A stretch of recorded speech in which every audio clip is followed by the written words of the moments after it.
Mikið gott að sjá ykkur og velkomin í guðsþjónustu hér í Lindakirkju. Eins og þið sjáið þá komin annar maður við píanóið. Þetta hann Rafn Hlíðqvist sem ætlar að leysa hann Óskar af. Núna allavega næstu 2 messur. Óskar þurfti að fara í mjaðmaaðgerð og ég heyrði í honum í dag og hann bað fyrir rosalega góða kveðju til kórsins og til ykkar allra. Og ef ég þekki rétt þá hann að fylgjast með okkur á streyminu, tékka á því hvernig lærisveinninn stendur sig. En við skulum endilega taka þátt í söngnum og messusvörum og svona eins þar sem það passar. En nú skulum við hefja stundina, hún er hafin, en við skulum signa okkur og biðja saman. Við segjum í nafni Guðs Föður og Sonar og heilags Anda. Amen. Drottinn, ég komin í þitt heilaga hús til að lofa þig og ákalla og til að heyra hvað þú, Guð, Faðir, skapari minn, þú Drottinn, Jesús, frelsari minn, þú heilagi Andi, huggari minn, vilt við mig tala í þínu orði.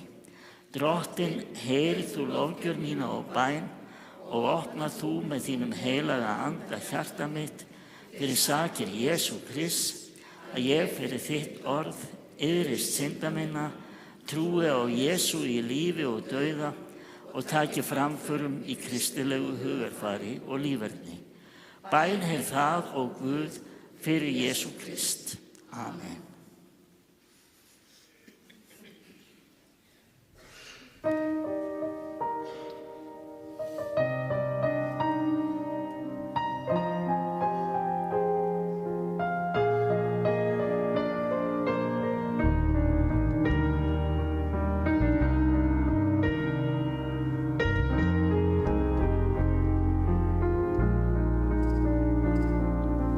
Drottinn er minn yfir,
Drottinn, miskunna þú oss.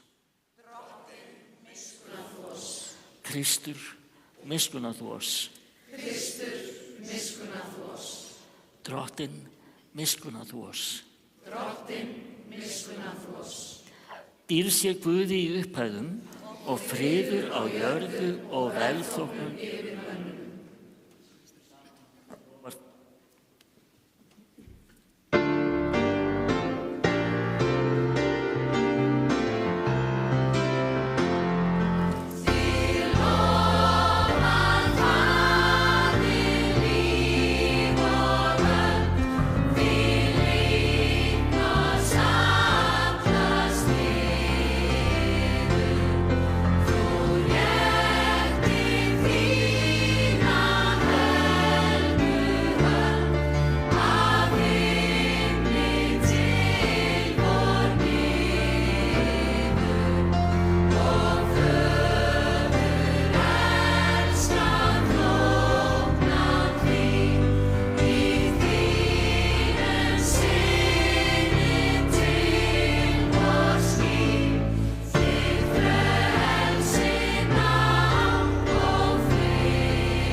Þá komið að ritningalestrum og þá les hún Ásta Huld Henrysdóttir.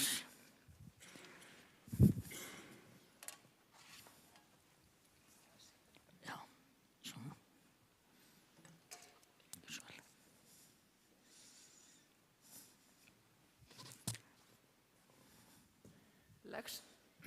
Lexía dagsins úr annarri Mósebók. Drottinn sagði við Móse: skráðu þessi fyrirmæli því að samkvæmt þeim geri ég sáttmála við þig og Ísrael. Móse var með drottni 40 daga og 40 nætur, án þess að neyta brauðs eða vatns, og hann skráði á töflurnar orð sáttmálans, boðorðin 10. Þegar Móse var á leiðinni niður af Sínaí fjalli með báðar töflurnar í höndum sér, vissi hann ekki að ljómi stóð af andliti hans, því að hann hafði talað við drottinn. En Aron og allir Ísraels menn sáu að ljómi stóð af andliti hans, svo þeir þorðu ekki að koma nærri honum. Þá kallaði Móse á þá og Aron og allir leiðtogar safnaðarins snéru aftur til hans og Móse ávarpaði þá. Síðan komu allir aðrir Ísraels menn nær og hann skýrði þeim frá öllu því sem drottinn hafði boðið honum á Sínaí fjalli.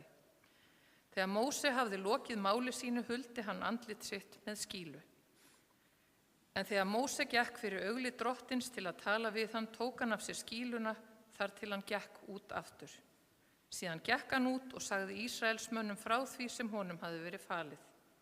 Þegar Ísraelsmenn sáu andlit Móse, sáu þeir að ljómi stóð af andliti hans. Þá huldi Móse andlit sitt aftur með skýlu þar til hann fór til að tala við drottinn. Þannig hljóðar hið heilaga orð. Guði sé þakkir gjörð. Og pistillinn úr öðru Kórinthubréfi. Ég geri ekki eins og Móse sem setti skýlu fyrir andlit sér til þess að Ísraels menn skyldu ekki horfa á ljóma þess sem var að hverfa. En hugur þeirra varð sljór.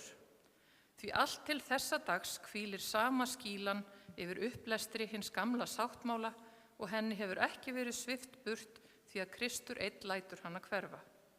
Já, allt til þessa dags hvílir skýla yfir hjörtum þeirra hvenær sem lesið úr lögmáli Móse. En þegar einhver snýr sér til drottins skýlan tekin burt. Drottinn andinn og þar sem andi drottins þar frelsi. En við sjáum öll með óhjúpuðu andliti dýrð Guðs endurspeglast í Kristi og andi hans lætur okkur umbreytast eftir þeirri sömu mynd til enn meiri dýrðar. Þannig hljóðar hið heilaga orð. Því þér drottinn. Skulum við syngja saman Barn þitt vil ég vera.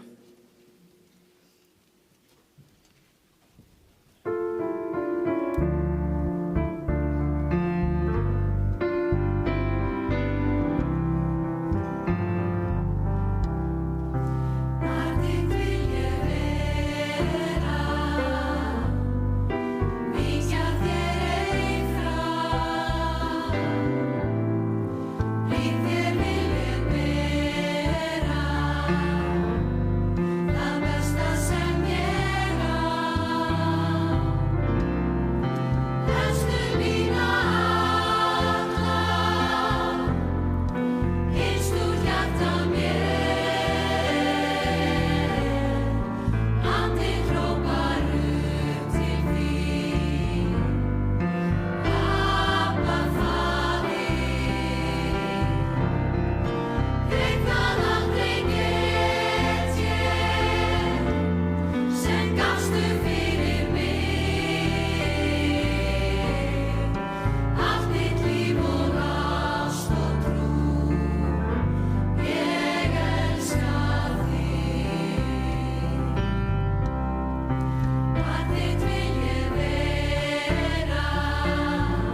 Þá skulum við rísa aftur á fætur og heyra heilagt Guðspjall sem stendur skrifað hjá Guðspjallamanninum Markúsi. Eftir 6 daga tekur Jesús með sér þá Pétur, Jakob og Jóhannes og fer með þá upp á hátt fjall, að þeir væru einir saman. Þar ummyndaðist hann fyrir augum þeirra og klæði hans urðu fannhvít og skínandi og fær enginn bleikir á jörðu svo hvítt gert. Og Elía og Móse birtust þeim og þeir voru á tali við Jesú. Þá tekur Pétur til máls og segir við Jesú: Meistari, gott að við erum hér. Gerum 3 tjaldbúðir, þér eina, Móse eina og Elía eina. Hann vissi ekki hvað hann átti að segja, enda urðu þeir mjög skelfdir. Þá kom ský og skyggði yfir þá og rödd kom úr skýinu: Þessi er minn elskaði sonur, hlýðið á hann. Og jafnskjótt litu lærisveinarnir í kringum sig og sáu engan framar hjá sér nema Jesú einan. Á leiðinu ofan fjallið bannaði Jesú þeim að segja nokkrum frá því þeir höfðu séð fyrr en mannssonurinn væri upprisinn frá dauðum. Og þannig hljóðar hið heilaga Guðspjall. Lof sé þér Kristur, og við skulum játa saman okkar heilugu trú. Ég trúi á Guð, Föður almáttugan, skapara himins og jarðar. Ég trúi á Jesú Krist, hans einkason, drottinn vorn, sem getinn er af heilugum anda, fæddur af Maríu mey, píndur á dögum Pontíusar Pílatusar, krossfestur, dáinn og grafinn. Steig niður til heljar, reis á 3. degi aftur upp frá dauðum, steig upp til himna, situr við hægri hönd Guðs Föður almáttugs og mun þaðan koma að dæma lifendur og dauða. Ég trúi á heilagan anda, heilaga almenna kirkju, samfélag heilagra, fyrirgefningu syndana, upprisu mannsins og eilíft líf. Amen.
Sendu ljós,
Það má til með að nefna það að þessi söngur, eða sálmur Kveiktu ljós, þetta alltaf loka sálmurinn í fermingarathöfnum hérna. Þannig að ég veit að það eru einhver fermingarbörn í kirkjunu og við höfum verið svona að syngja þetta nokkuð jafnt og þétt alveg frá því í haust þegar við byrjum að hittast og þannig að við þekki sálmar sem að sungnir eru í fermingarbarnamessunni. Takk, þetta var eins og við höfum bara æft þetta.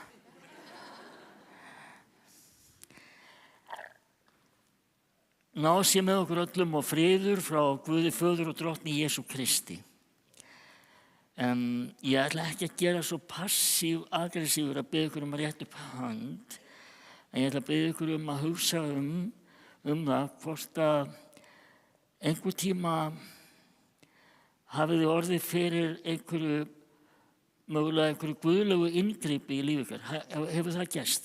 Það má rétta upp hönd. Já. Til dæmis bara að upplifa bænheyrslu. Einhver sem að treysta sig til að rétta upp hönd? Já, það alveg þó nokkrir og eða einhverju sem að jafnvel fékk þig til að fá aðra sýn á lífið og maður getur alltaf útskýrt öðruvísi en guðlegt inngrip. Ég þekki það allavega sjálfur.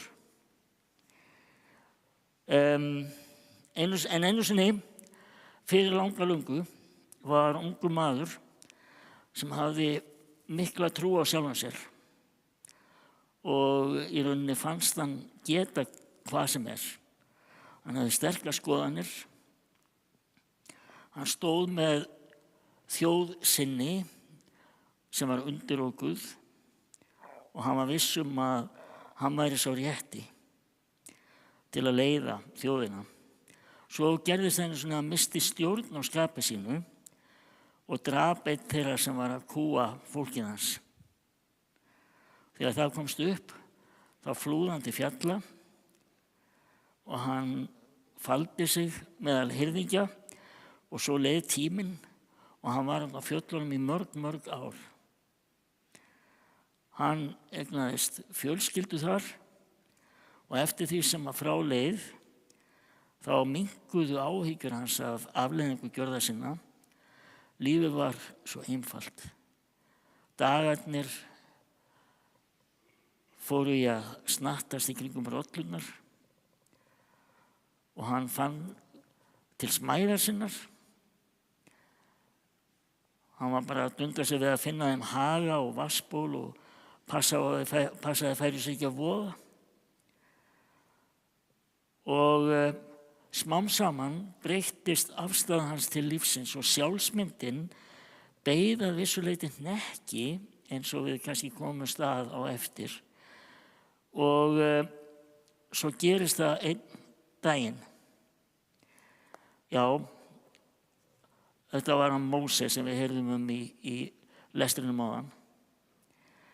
Þá gerist það einn daginn að það var miðvikudagur og sólin var hátt á lofti og hann var að gæta fjárins fyrir tengdapabba sinn og þetta var bara svona dæmigerður dagur. Þá sá hann að það var brennandi runni í ljósum logum. En það var samt eins og hann væri ekki að brenna. Hann var þó í ljósum logum og það kom rödd úr runninu sem hrópaði Móse, Móse og hann svaraði hér ég. Og erindið sem að þessi rödd, sem var rödd Guðs átti við hann, var svo að það sem ég talaði að hann stóð með þjóð sinni, þá hafði verið þannig að Egyptar höfðu undirokað hebresku innflytjendurna sem voru landar Móse í Egyptaland og gert á að þrælum sínum. Það verið svona svipað eins og það myndi flytjast fólk af ákveðnu þjóðerni hingað og við myndum bara gera þau að þrælum okkar. Þannig var það í raun og veru. Og erindi Guðs við Móse var að hann ætti að vera þessi leiðtogi sem ætti að frelsa þjóð sína undan þessum þrældómi. út úr þræla húsinu. Og þegar rödd Guðs gerði hann þetta ljóst, þá var hann augljóslega ekki lengur þessi sami hrokagjukkur. Hann reyndi að koma sér undan. Nei, ég held nú að sé einhver annar heppilegri en ég. En þarna lýst guðlegu inngripi sem fékk Móse til að endurskoða líf sitt. Og það eiginlega varla hægt að gera það, lýsa því öðruvísi þannig gert. Sem hafa verið að útskýra, já, þetta fyrirbæri sem gerast í eyðimörkinu og eitthvað svona og reynda að finna náttúrulega skýringar á því, en mér finnst það bara hundleiðilegar. Og það nefnilega málið að svona brennandi runnar, þeir ganga í rauninni ljósum logum og geta birst okkur í ýmsum myndum. Og það sem ég nefndi með sjálfa mig, þá finnst mér ég oft hafa upplifað inngrip Guðsinn í mitt líf. Þegar ég var til dæmis ungur maður og sá skyndilega tilverunni í alveg nýju ljósi og fékk nýjan tilgang og tók nýja stefnu í lífinu. Og ég verið spurður hvað var til þess. Og ef ég ætti að útskýra hvað var nákvæmlega, þá eiginlega get ég það ekki. En ég tengi alveg við þessa lýsingu runnan sem stóð í ljósu logum en brann ekki. Það að segja að það erfitt að útskýra það. Og þannig mynd verður einhvern veginn ekki svo fjarstæðukennd. En hvert var þetta verkefni? Við getum sagt að það hafi verið að standa með lítilmagnanum, hennum kúuðu ættmennum hans í Egyptalandi og gera það á einfaldan og skýran hátt. Hann átti að biðja konungi Egyptalands, fara og sleppa þeim lausum, annars hlyti hann og þjóð hans verra af. Við heyrðum að Móse þótti vægast sagt óheppilegur til verksins. Hann stamaði og annars svoleiðis, en rödd Guðs í runnanum sannfærðan. Það hefði verið miklu þægilega að fara bara heim til sinnar fjallafjölskyldu og vakna daginn eftir og gera lambakásu eða eldarollur. Hann hefði getað afgreitt þessa skrýtnu upplöfu sem sólsting eða eitthvað annað. En hann gerði það ekki og hann hlýddi, eins og frekt orðið. Og ég ætla ekki að rekja þá sögu nákvæmlega, nema hvað að hann flúði með þjóðina út úr Egyptalandi og út í eyðimörkina og við tók 40 ára eyðimarkaganga. Og það að segja sem fólki bara bjó í eyðimörk. Og á þessum tíma þá gerist þetta sem við heyrðum í ritningalesti dagsins áðan, þegar þetta einmitt svona skrítin saga eins og runnan brennandi sem að brann þó ekki. Við heyrðum að Móse hann glóði bara eins og hann væri geislavirkur moli eftir að hafa hitt Guð og hann tók ekki eftir því sjálfur og vissi það ekki sjálfur, en fólkið sá að hann hefði breyst og það var eitthvað, það stóð á hann ljómi og þetta gerist þegar hann fekk boðorð Guðs til sín, boðorðin 10 eins og við þekkjum og kölluðu og fleiri fyrirmæli. Og hann var að setja skýlu fyrir andlitið á meðan hann talaði við þau. Kannski fengu þau ofbirtu í augun, en þetta var ekki varanlegt ástand, svo fór þessi ljómi af andlitunum smátt og smátt eftir því sem frá leið. Og svo var það Páll Póstuli sem talaði þessa skýlu í seinni ritningalestunum. Það er dálítið mikilvægt. Stundum mér sagt mig að ég sé aðeins svo fastur í Biblíunni þegar að predika, en hvernig á ég að vera fastur í einhverju öðru? Það er mikilvægt að við skiljum aðeins hvað er í gangi. Heyrum ekki bara einhverja furðusögur og svo bara, hvað var þetta eiginlega? Heldur að reyna að fá smá útskýringu. Og það sem að Páll er að tala um, að þá segir hann að það sé í rauninni nýtt tekið við í Jesú. Vegna þess að þarna er þessi gamli sáttmáli, það er boðorðin 10 og það er þessi fylgi Gamla testamentinu, en Jesús hafi opnað okkur leið beint, má segja að faðmi Guðs, og það er Guð sjálfur sem helgar okkur Það engin milligangari þar nema Jesús sjálfur. Það Guð sjálfur sem að helgar okkur og huggar okkur fyrir Krist. Svo var það fyrir óralöngu síðan, en samt löngu eftir að Móse gekk hérna jörðu, þá voru fjóri menn sem fóru á fjall. Það voru Jesús og vinur hans, Pétur, Jakob og Jóhannes. Og það var heldur betur furðuleg upplifun á fjalli þar líka. Þeir sáu í ljómanum af Jesú fortíð, samtíð og framtíð. Og þannig að við hlið hans voru Móse og Elía. Þeir heyrðu rödd Guðs sem sagði, þessi er minn elskaði sonur sem ég hef velþóknun á og hlýðið á hann.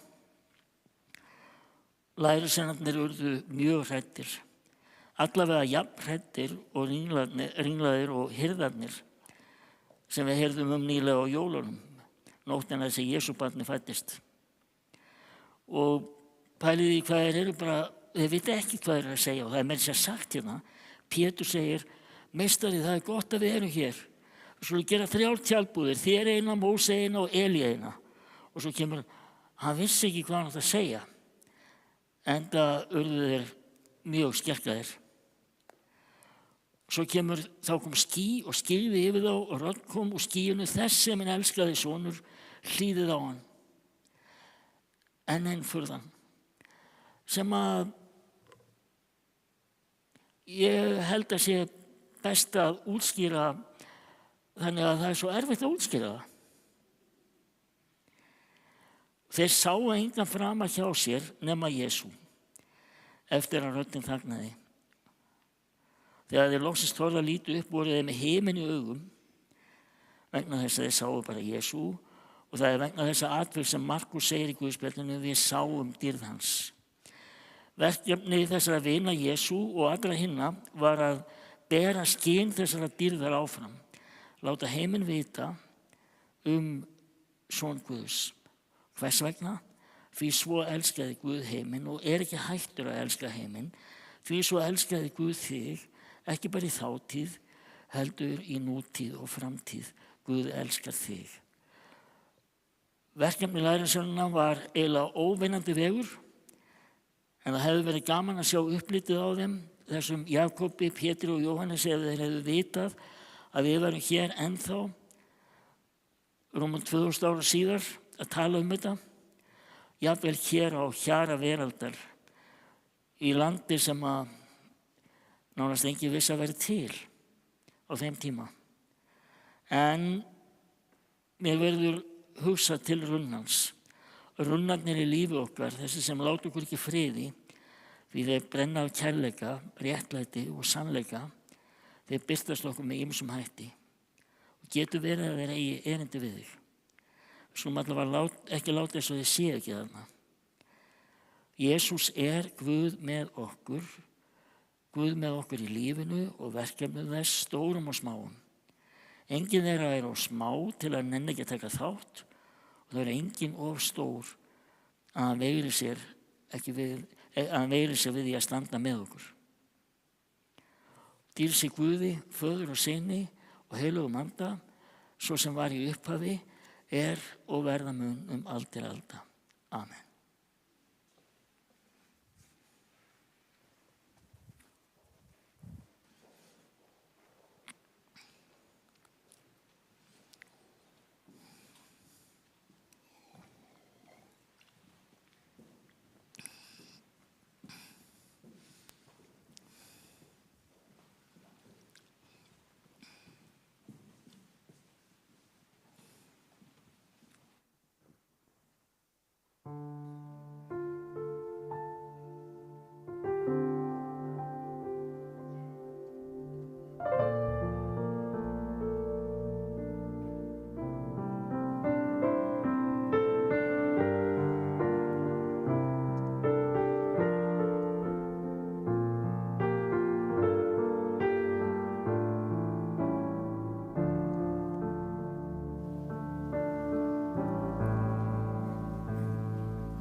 það ekki gott? Má ég sjá, það alveg, fólk þolir örugglega rétt upp handi, ég spyr hverju voru að horfa á leikinn á hann.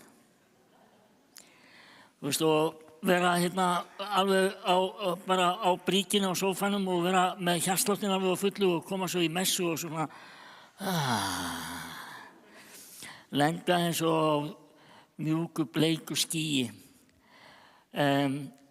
Og við höldum áfram þessu rólegheitum og svífum svo inn í nóttina með blessun Guðs. Og það gaman að ég má til með að nefna það að maðurinn sem þýddi þennan fallega texta, Gunnar Böðvarsson, hann með okkur hérna. Takk fyrir. Enn og aftur, ég þakkaði fyrir þetta áður, sko. Já.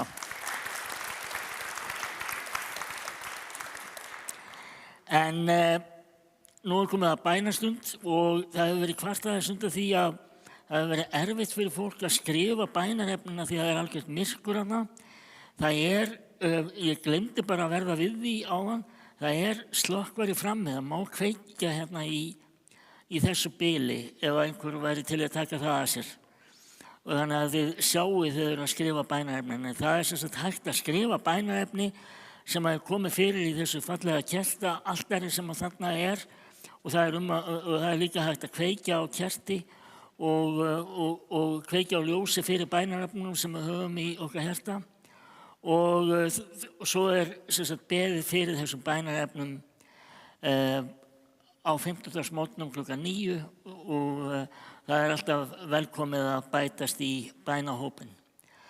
En á meðan við syngjum á meðan við biðjum þá syngjum við bænasöng og svo ljúkum við stundin á því að biðja saman Faðir vor.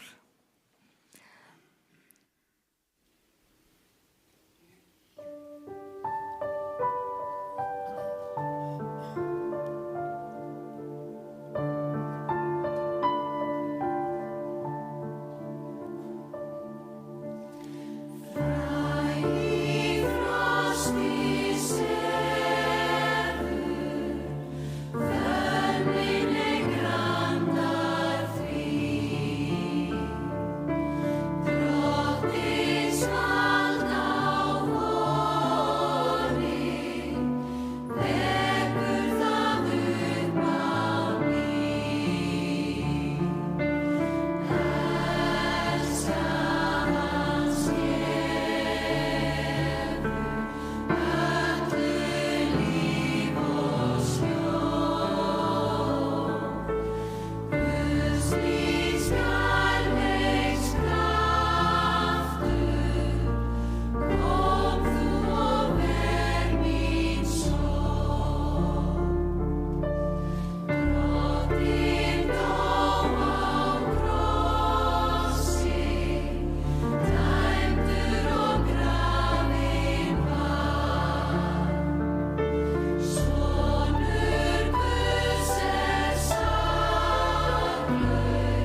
Drottinn, við þökkum þér fyrir að þú ert vonin. Þú ert styrkur okkar. Þú ert vinur okkar. Sannleikurinn okkar. Huggun okkar. Og þú mætir okkur þar sem við erum. Við felum þér það sem hvílir á okkur. Þú þekkir okkur öll. Við felum þér það sem hvílir á hjarta okkar.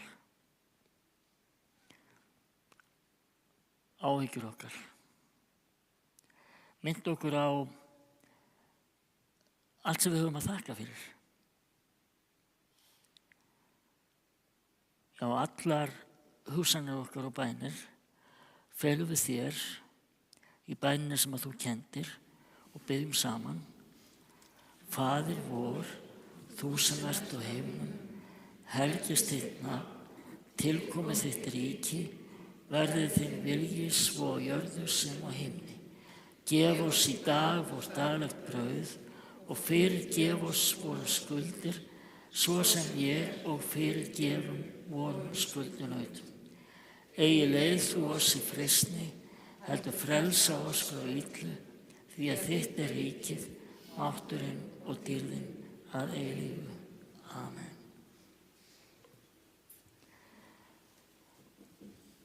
Þá skulum við rísa á fætur áður en við syngjum saman lokasálminn og þiggja blessun.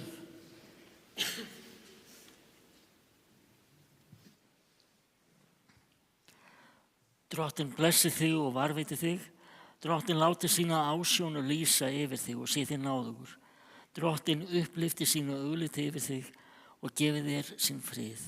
Í Jesú blessaða nafni. Amen.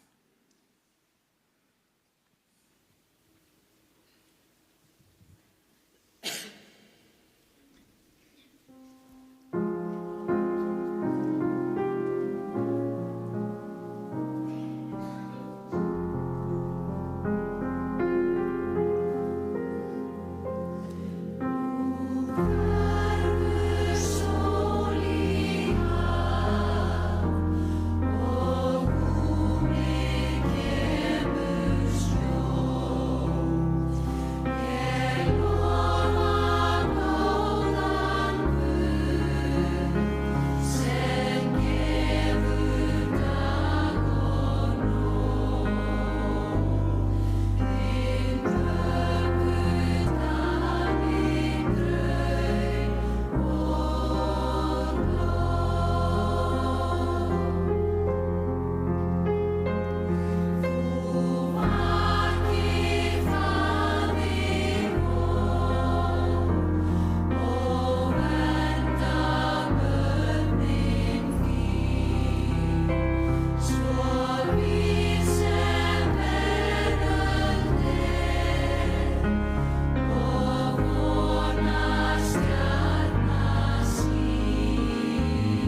förum í friði og þjónum drottni með gleði.